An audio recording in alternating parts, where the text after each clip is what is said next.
ಹಳ್ಳಿ ಸೊಬಗು ಕಾರ್ಯಕ್ರಮಕ್ಕೆ ಎಲ್ಲರಿಗೂ ಸ್ವಾಗತ. ನಾನಿವತ್ತು ನಿಮಗೆ ತಂಬಿಟ್ಟು ರೆಡಿ ಮಾಡಿ ಇಟ್ಟಿದ್ದೀನಿ ನೋಡಿ. ಈ ಥರ ಹೇಗೆ ಮಾಡೋದು ಅನ್ನೋದನ್ನು ತೋರಿಸ್ಕೊಡ್ತೀನಿ. ಫಸ್ಟ್ ಏನೇನು ಮೆಟೀರಿಯಲ್ ಬೇಕು ಅಂತ ಹೇಳ್ತೀನಿ. ಇಲ್ಲಿ ಅಕ್ಕಿ ಮತ್ತು ಕಡಲೆ ಹಿಟ್ಟನ್ನು ಪುಡಿ ಮಾಡಿಸಿ ಇಟ್ಕೊಂಡಿದ್ದೀನಿ. ಇದು ಕಡಲೆ ಬೀಜನ ಹುರ್ಕೊಂಡು ಅದನ್ನು ಕ್ಲೀನ್ ಮಾಡಿ ಸ್ವಲ್ಪ ತರಿಯಾಗಿ ಪುಡಿ ಮಾಡಿ ಇಟ್ಕೊಂಡಿದ್ದೀನಿ. ಇಲ್ಲಿ ಶುಂಠಿ ಏಲಕ್ಕಿಕಾಯಿ, ಇದು ಶುಂಠಿ ಒಣಶುಂಠಿ ಏಲಕ್ಕಿಕಾಯಿ ನನಗೆ ಇದೇ ಥರ ಸ್ವಲ್ಪ ರಫ್ ಆಗೇ ಇರಲಿ ಅಂತ ನಾನು ಪುಡಿ ಮಾಡಿ ಇಟ್ಕೊಂಡಿದ್ದೀನಿ. ಅದು ಪಾಕದಲ್ಲಿ ಬೇಯಬೇಕಲ್ಲ, ಸೊ ಹಾಗಾಗಿ ಇಲ್ಲಿ ಎಳ್ಳು ಹುರ್ಕೊಂಡು ಇಟ್ಕೊಂಡಿದ್ದೀನಿ. ಇದು ಕೊಬ್ಬರಿಕಾಯಿ ಸಣ್ಣದಾಗಿ ಮಿಕ್ಸಿಗೆ ಹಾಕಿ ಎತ್ತಿಟ್ಕೊಂಡಿದ್ದೀನಿ. ಇಲ್ಲಿ ಬೆಲ್ಲ ಎತ್ತಿಟ್ಕೊಂಡಿದ್ದೀನಿ. ಈಗ ಯಾವ್ಯಾವ ಪ್ರಮಾಣದಲ್ಲಿ ಹಾಕಿದ್ದೀನಿ ಅಂತ ನಾನು ನಿಮ್ಗೆ ಹೇಳ್ತೀನಿ. ಈ ಲೋಟದಲ್ಲಿ 2 ಲೋಟ ಅಕ್ಕಿ ಮತ್ತು 2 ಲೋಟ ಹುರಿಗಡಲೆ. 2 ಲೋಟ ಅಕ್ಕಿನ ನಾನು ಬಿಸಿ ಮಾಡಿಕೊಂಡು ಅದರೊಳಗಡೆ ಹುರಿಗಡಲೆನ ಹಾಕ್ಕೊಂಡು ಪುಡಿ ಮಾಡಿ ಇಟ್ಕೊಂಡಿದ್ದೀನಿ, ಆಯಿತಾ. ಇಲ್ಲಿ ಎಣ್ಣೆ ಹುರಿದು ತೆಗೆದಿಟ್ಕೊಂಡಿದ್ದೀನಿ. ಇಲ್ಲಿ ಕೊಬ್ಬರಿನ ಪುಡಿ ಮಾಡಿ ಇಟ್ಕೊಂಡಿದ್ದೀನಿ.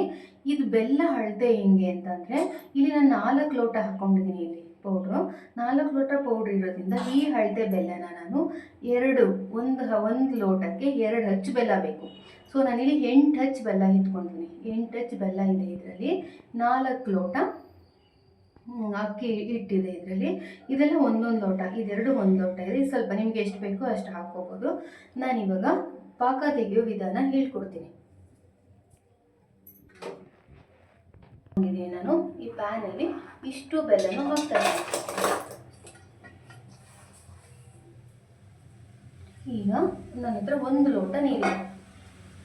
ಇಷ್ಟು ನೀರು ಹಾಕ್ತೀನಿ. ಇದಕ್ಕೆ ಇನ್ನೂ 1 ಲೋಟ ನೀರು ಬೇಕು. ಇನ್ನೂ 1 ಲೋಟ ನೀರು ಹಾಕ್ತಾ ಇದ್ದೀನಿ. ನಾನು ಸ್ವಲ್ಪ ನೀರು ಜಾಸ್ತಿ ಆಯಿತು ಅನಿಸುತ್ತೆ. ಯಾಕೆ ಅಂತಂದರೆ ಬೆಲ್ಲ ನೀಟಾಗಿ ಕರಗಿ ಪಾಕ ಬಂದ್ರೇ ಚೆನ್ನಾಗಿ ಬರೋದು. ಈ ಡೈರೆಕ್ಟಾಗಿ ನಾವು ಬೆಲ್ಲಕ್ಕೆ ತಕ್ಕಂತೆ ನೀರು ಹಾಕಿದಾಗ ಏನಾಗುತ್ತೆ, ಡೈರೆಕ್ಟಾಗಿ ಬೇಗ ಪಾಕ ಬಂದುಬಿಡುತ್ತೆ. ನಮಗೆ ನೀಟಾಗಿ ಪಾಕ ಬರಬೇಕು ಅಂದರೆ ಸ್ವಲ್ಪ ಅದು ಬೇಯಬೇಕು. ಬೆಂದರೆ ಪ್ರೊಸೆಸಿಂಗ್ ಚೆನ್ನಾಗಿ ಬರುತ್ತೆ. ಸೊ ನಾನು ಇವಾಗ ಬೆಲ್ಲ ಕರಗಕ್ಕೆ ಬಿಡ್ತೀನಿ. ಅದೇ ಪಾಕ ಯಾವ ಥರ ಬರಬೇಕು ಅಂತ ನಾನು ನಿಮಗೆ ಹೇಳ್ತೀನಿ. ಪಾಕ ಬಂದಮೇಲೆ ಸ್ವಲ್ಪ ಟೈಮ್ ಹಿಡಿಯುತ್ತೆ. ಆ ಪಾಕ ಅಂಟಬೇಕು ನಮ್ಗೆ. ಒಂದು ಸ್ವಲ್ಪ ಮಟ್ಟಿಗೆ ಇಷ್ಟು ಅಂಟಿದ್ರೆ ಸಾಕು. ಇದು ಇನ್ನೂ ಪಾಕ ಬಂದಿಲ್ಲ. ಬೆರಳು ಒಂಚೂರು ದಾರ ಥರ ಬಂದರೆ ಸಾಕಾಗುತ್ತೆ ನಮಗೆ. ನಾವು ತಂಬಿಟ್ಟನ್ನ ಮಾಡ್ಕೋಬೋದು. ಇಲ್ಲಿ ನಾನು 2 ಲೋಟ ನೀರು ಹಾಕಿದ್ದೀನಿ. 4 ಲೋಟ ಹಿಟ್ಟಿಗೆ 2 ಲೋಟ ನೀರು ಬೇಕು. ಅಂದರೆ ನೀರು ಕೂಡ ಅಳತೆನಲ್ಲೇ ಮಾಡಿ ಹಾಕ್ಕೋಬೇಕು ನಾವು. ನಾನು ಇದೇ ಟೈಮಲ್ಲಿ ಒಣಶುಂಠಿ ಮತ್ತು ಏಲಕ್ಕಿಕಾಯಿನ ಪುಡಿ ಮಾಡಿ ಇಟ್ಕೊಂಡಿದ್ದೀನಲ್ಲ, ಹಾಗೆ ಹಾಕ್ತೀನಿ. ಯಾಕೆ ಅಂತಂದರೆ ನಾವು ತಂಬಿಟ್ಟನ್ನ ಕಲಿಸುವಾಗ ಪಾಕನ ಸೋಸ್ಕೊಂಡೇ ಕಲಿಸೋದು. ಸೊ ಹಾಗಾಗಿ ಇದು ಪಾಕದೊಳಗಡೆ ನೀಟಾಗಿ ಅದರ ರಸ ಬಿಡಬೇಕು. ಹಾಗಾಗಿ ನಾನು ಏನು ಮಾಡಿದ್ದೀನಿ, ಹಾಗೆ ಹಾಕ್ಕೊಂಡಿದ್ದೀನಿ. ಇದನ್ನು ಸೋಸ್ಕೋವಾಗ ಅದು ಏನಿದೆ ಅದು ಸಿಪ್ಪೆ ಇದೆಲ್ಲ ಹೋಗುತ್ತೆ ನಮಗೆ. ಈ ಪಾಕ ಬರಲಿ ಸ್ವಲ್ಪ ಟೈಮ್ ಹಿಡಿಯುತ್ತೆ. ನಾನು ನಿಮ್ಗೆ ತೋರಿಸ್ತೀನಿ ನೋಡಿ. ಪಾಕ ರೆಡಿಯಾಗಿದೆ. ಈಗ ನೋಡಿ, ಇದನ್ನು ಹಿಂಗೆ ಮಾಡಿದ್ರೆ ನಮಗೆ ಅದು ಎಳ್ಳಿ ಥರ ಅಂದರೆ ಎಣ್ಣೆ ಥರ ಕಾಣಿಸ್ತಾ ಇದೆ ನೋಡಿ. ಈ ಥರ ಕಾಣಿಸ್ತಾ ಇದೆ. ನಾನೀಗ ನೋಡಿ ಪಾಕ ಹೆಂಗೆ ಬಂದಿದೆ ಅಂತ ತೋರಿಸ್ತೀನಿ ನೋಡಿ.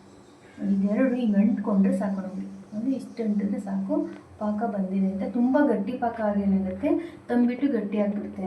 ಸ್ವಲ್ಪ ತೆಳು ಪಾಕ ಆದರೆ ಏನಾಗುತ್ತೆ, ತಂಬಿಟ್ಟು ಸ್ವಲ್ಪ ತುಂಬ ಸಾಫ್ಟ್ ಆಗಿಬಿಡುತ್ತೆ. ಅದು ಜಾಸ್ತಿ ದಿನ ಇಡೋಕ್ಕಾಗೋದಿಲ್ಲ. ಸೊ ನಾನೀಗ ಇವಾಗ ಮಾಡ್ಕೊಂಡಿರೋ ಪಾಕ ಪರ್ಫೆಕ್ಟಾಗಿದೆ ನೋಡಿ. ಪರ್ಫೆಕ್ಟಾಗಿದೆ. ನಾನಿವಾಗ ಇದನ್ನು ಆಫ್ ಮಾಡ್ತಿದ್ದೀನಿ ನೋಡಿ. ಈಗ ನಾನೆಲ್ಲ ಸಪ್ರೇಟ್ ಇಟ್ಕೊಂಡಿದ್ದೆನಲ್ಲ, ಒಟ್ಟಿಗೆ ಹಾಕೊಂಡು ಮಿಕ್ಸ್ ಮಾಡ್ಕೊಳ್ಳೋಣ. ಏಕೆಂದರೆ ಸ್ವಲ್ಪ ಹಾಕೊಂಡು ಮಿಕ್ಸ್ ಮಾಡ್ಕೊಳ್ಳೋದು ಕಷ್ಟ ಆಗುತ್ತೆ. ಈ ಸ್ವಲ್ಪ ಟೈಮ್ ಹಿಡಿಯುತ್ತೆ. ಅಂದರೆ ಅಕ್ಕಿ ಹುರ್ಕೊಂಡು, ಅಕ್ಕಿನ ಪುಡಿ ಮಾಡಿಸ್ಕೊಂಡು ಬಂದು, ಈ ಕಡಲೆ ಬೀಜ ಹುರ್ಕೊಂಡು ಕಡಲೆ ಬೀಜ ಪುಡಿ ಮಾಡಿಕೊಂಡು, ನಾನು ಅದಕ್ಕೆ ಎಲ್ಲ ನಿಮ್ಗೆ ರೆಡಿ ಇಟ್ಕೊಂಡು ತೋರಿಸಿರೋದು. ನೋಡಿ ಕಡಲೆ ಬೀಜ ಹಾಕ್ಕೊಂಡಿದ್ದೀನಿ. ಈಗ ಎಳ್ಳು ಹಾಕ್ತಾಯಿದ್ದೀನಿ.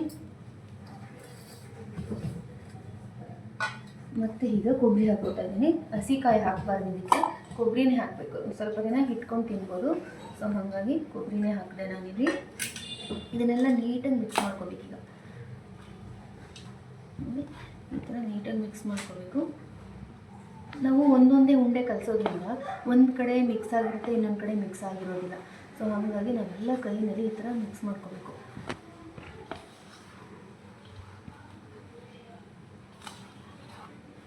ಬರೀ ಅಕ್ಕಿಲೂ ಮಾಡ್ತಾರೆ, ಬರೀ ಕಡಲೆಲೂ ಮಾಡ್ತಾರೆ. ಸೊ ಇದನ್ನೆಲ್ಲ ಮಿಕ್ಸ್ ಮಾಡೋದ್ರಿಂದ ತುಂಬಾ ಚೆನ್ನಾಗಿರುತ್ತೆ. ತಂಬಿಟ್ಟು ಹಸಕ್ಕಿ ತಂಬಿಟ್ಟು ಅಂತ ಕೂಡ ಮಾಡ್ತಾರೆ, ಬರೀ ಅಕ್ಕಿ ಬೆಲ್ಲ ಹಾಕಿ ಕೂಡ ಮಾಡ್ತಾರೆ. ತುಂಬ ವಿಧಾನವಾಗಿ ಮಾಡ್ಬೋದು. ಬಟ್ ಇದನ್ನು ಸೇವ್ ಮಾಡಿ ಇಡ್ಬೋದು. ನಾಳೆ ಪೂಜೆ ಅಂದರೆ ಇವತ್ತೇ ರೆಡಿ ಮಾಡಿ ಇಟ್ಕೋಬೋದು. ಅದಕ್ಕೆ ನಾನು ಈ ವಿಡಿಯೋನ ತೋರಿಸ್ತಿದ್ದೀನಿ ನಿಮಗೆ. ನೋಡಿ ಈಗ ಮಿಕ್ಸ್ ಆಗಿದೆ. ನಾನು ಇದನ್ನು ಸ್ವಲ್ಪ ಎತ್ತಿಟ್ಕೋತೀನಿ. ನಾನು ಎಲ್ಲ ಒಟ್ಟಿಗೆ ಕಲಸೋಕ್ಕಾಗೋದಿಲ್ಲ, ಸ್ವಲ್ಪ ಸ್ವಲ್ಪನೇ ಕಲಿಸ್ಬೇಕಾಗುತ್ತೆ. ಸೊ ಹಾಗಾಗಿ ನಾನು ಎತ್ತಿಡ್ತಾ ಇದ್ದೀನಿ. ಈ ಥರ ದೊಡ್ಡ ಪಾತ್ರೆಗೆ ಹಾಕ್ಕೊಂಡು ನಾವು ಕಲಿಸ್ಕೋಬೇಕು.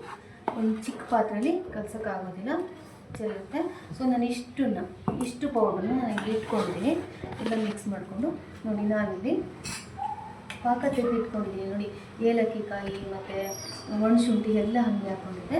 ಇಲ್ಲಿ ನಾನು ಇದನ್ನು ಸೋಸ್ಕೋತೀನಿ. ನೋಡಿ ಸೋಸ್ಕೊತಾ ಇದ್ದೀನಿ.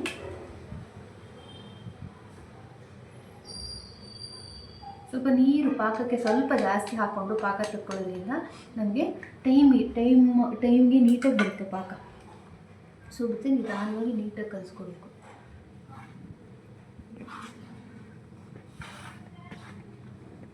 ಕೈ ಸುಡುತ್ತೆ, ಬಿಸಿ ಇದೆ ಪಾಕ.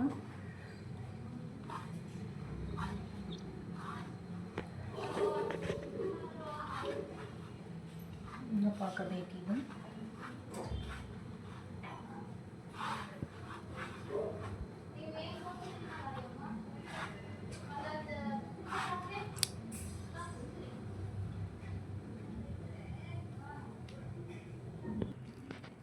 ನೋಡಿ ಸ್ವಲ್ಪ ಸ್ವಲ್ಪ ಪಾಕ ಹಾಕ್ಕೊಂಡು ನಾನು ಕಲಿಸ್ಕೊತಾ ಇದ್ದೀನಿ.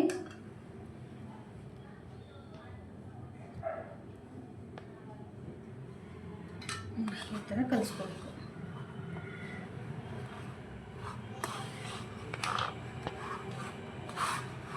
ಈ ಪಾಕ ನೋಡಿದ್ರೆ ನಿಮಗೆ ಒಳ್ಳೆ ಎಣ್ಣೆ ಥರ ಕಾಣಿಸ್ಬೇಕು, ಆ ಥರ ಪಾಕ ಬಂದಿರಬೇಕು.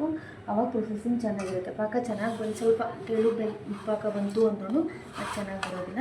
ಸ್ವಲ್ಪ ಗಟ್ಟಿ ಪಾಕ ಬಂದ್ರೂ ತಂಬಿಟ್ಟು ಸಾಫ್ಟಾಗಿರೋದಿಲ್ಲ. ನಾವು ಏನು ಪ್ರೊಸೆಸಿಂಗ್ ಫಾಲೋ ಮಾಡಬೇಕು ಅದನ್ನು ಫಾಲೋ ಮಾಡಿದ್ರೆ ನೀಟಾಗಿ ಬರುತ್ತೆ ತಂಬಿಟ್ಟು.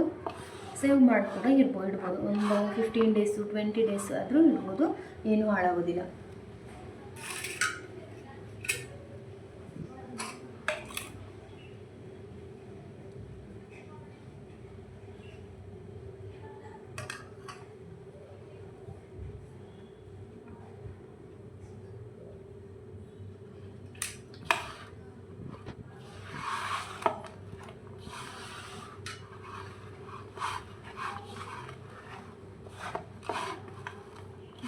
ಈಗ ತಂಬಿಟ್ಟನ್ನ ಅದಕ್ಕೆ ಕಲಿಸ್ಕೊಂಡು ಸಾಕಾಗುತ್ತೆ. ಈಗ ಇಷ್ಟು ಪಾಕ ಈಗ ನಾವೆಲ್ಲ ಮಿಕ್ಸ್ ಮಾಡ್ಕೊಬೇಕು. ನೀಟಾಗಿ ಮಿದಿಬೇಕು ಇದನ್ನು.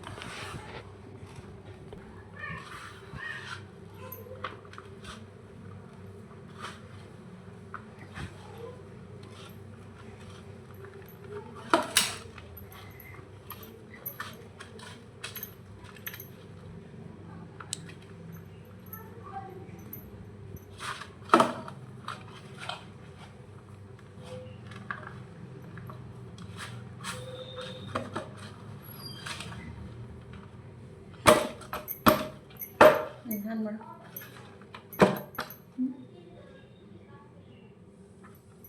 ನೋಡಿ ತಂಬಿಟ್ಟನ್ನ ನೋಡಿ. ನಮಗೆ ಪೂಜೆಗೆ ಬೇಕು ಅಂತ ತಂಬಿಟ್ಟು ನೋಡಿ, ನಮಗೆ ಯಾವ ಸೈಜಲ್ಲಿ ಬೇಕೋ ಆ ಸೈಜಲ್ಲಿ ಉಂಡೆ ಮಾಡ್ಕೊಬೇಕು. ನೋಡಿ ಈ ಥರ ಇದನ್ನೆಲ್ಲ ನಾನು ಮಿಕ್ಸ್ ಮಾಡಿಕೊಂಡು ಉಂಡೆ ಮಾಡಿ ಇಟ್ಕೊಂಡಿದ್ದೀನಿ. ನಮ್ಮ ತಂಬಿಟ್ಟು ಮಾಡೋದಾದರೆ ನಾವಿನ್ನೂ ಸ್ವಲ್ಪ ಚಿಕ್ಕ ತಂಬಿಟ್ಟು ಮಾಡ್ತೀನಿ. ಈ ಥರ ಇದನ್ನು ಹಿಂಗೆ ಮಾಡ್ಕೋಬೇಕು, ಸೈಜ್ ಕೊಟ್ಕೋಬೇಕು. ನಮಗೆ ತಂಬಿಟ್ಟಿನ ಆಕಾರನ ನಾವು ಕೊಡಬೇಕು.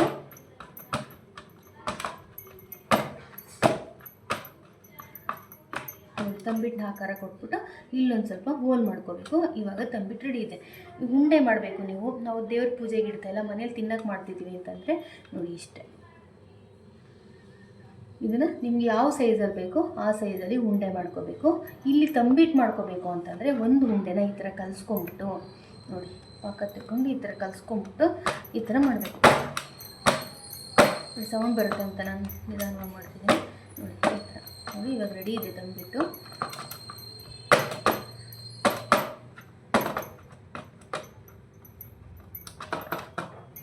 ಸ್ವಲ್ಪ ಟೈಮ್ ಇಟ್ಟಾಗ ಅದು ಸಾಫ್ಟ್ ಬರುತ್ತೆ. ಪೂಜೆಗೆ ಬೇಕಾಗುವ ರೀತಿಯಲ್ಲಿ ತಂಬಿಟ್ಟು ಈಗ ರೆಡಿಯಾಗಿದೆ ನೋಡಿ. ಈ ಥರ ನಾನು ಸುತ್ತ ಎಲ್ಲ ವೀಳ್ಯದೆಲೆ ಅಲಂಕಾರ ಮಾಡಿಕೊಂಡು ಮಧ್ಯದಲ್ಲಿ ಒಂದೊಂದು ಹೂವು ಇಟ್ಕೊಂಡಿದ್ದೀನಿ. ತಂಬಿಟ್ಟಿಗೆ ನಾನು ಹೂವು ಇಟ್ಟಿಲ್ಲ, ಯಾಕೆ ಅಂದರೆ ತಂಬಿಟ್ಟಲ್ಲಿ ನಾವು ತುಪ್ಪ ಹಾಕಿ ದೀಪ ಹಚ್ಚಿದ್ರೆ ಹೂವು ಸಿಹಿಯುತ್ತೆ. ಸೊ ಹಾಗಾಗಿ ನಾನು ಏನು ಮಾಡಿದ್ದೀನಿ, ಅಲ್ಲಿ ತುಪ್ಪ ಹಾಕಿ ಬತ್ತಿ ಹಾಕಿ ನಾನು ತಂಬಿಟ್ಟು ರೆಡಿ ಮಾಡಿ ಇಟ್ಕೊಂಡಿದ್ದೀನಿ. ಅಂಟಿಸಿದ್ರೆ ಈ ಪೂಜೆಗೆ ತಂಬಿಟ್ಟು ರೆಡಿಯಾಗಿದೆ. ಈ ವಿಡಿಯೋ ನಿಮ್ಗೆ ಇಷ್ಟ ಆದರೆ ಲೈಕ್ ಮಾಡಿ, ಶೇರ್ ಮಾಡಿ, ಸಬ್ಸ್ಕ್ರೈಬ್ ಮಾಡಿ. ಬೇರೆ ವಿಧದಲ್ಲಿ ತೋರಿಸಿ ಅಂತ ಹೇಳಿದ್ರು ಕೂಡ ನಾನು ತೋರಿಸ್ತೀನಿ. ನಿಮ್ಗೆ ಯಾವ ವಿಧ ಬೇಕು ಕಮೆಂಟ್ ಬಾಕ್ಸಲ್ಲಿ ತಿಳಿಸಿ. Thank you.